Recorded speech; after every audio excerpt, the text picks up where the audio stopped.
Preface to Tang Weizhen, Institutional Literature, The Diagonal Between Peak and Abyss. The Peak, January 17, 2009, Metro Toronto Convention Centre. It was the coldest season in Toronto, yet warmth filled the Metro Toronto Convention Centre.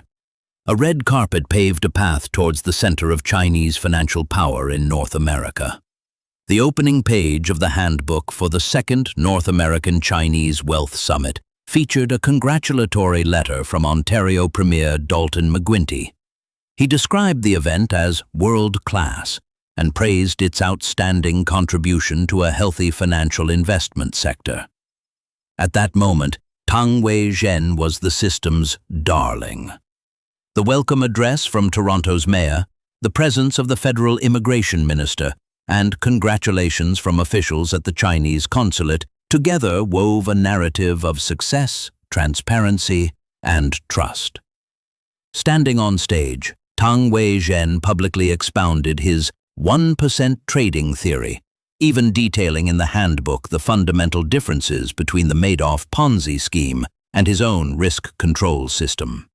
It was the system's sunny moment.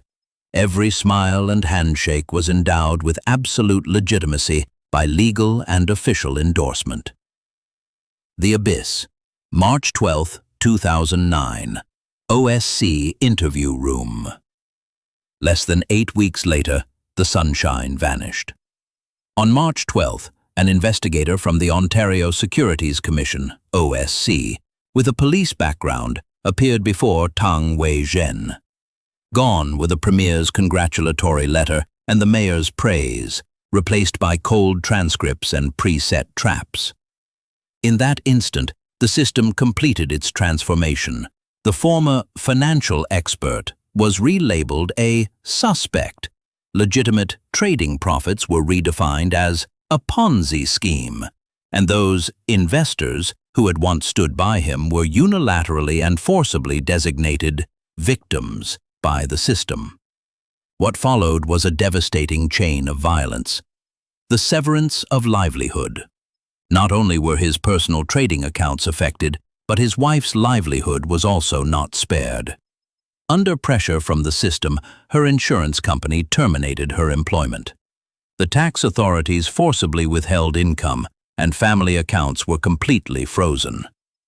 The prison of language. In subsequent court transcripts, a judge coldly discussed the taxpayer's purse and used this as grounds to deny Tang Weizhen legal aid.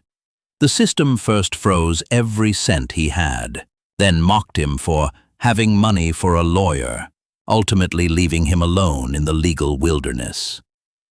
From the red carpet of the Metro Toronto Convention Centre to the lonely, lawyerless defendant's seat in court, this is not merely one man's fall. It is a precise institutional surgery. What institutional literature seeks to document is precisely this diagonal line, observing how power, through redefining words, severing means of survival, and manipulating media narratives, pushes someone it once elevated to the peak into a meticulously designed abyss. These 16 years of silence are not due to a weak case, but because in the vacuum created by the system, the voices of the weak simply have no medium through which to travel. Today, through these surviving handbooks, cold transcripts, and yellowed emails, we must reclaim the narrative. This is no longer a statement of defense, but a revelation about the truth of power.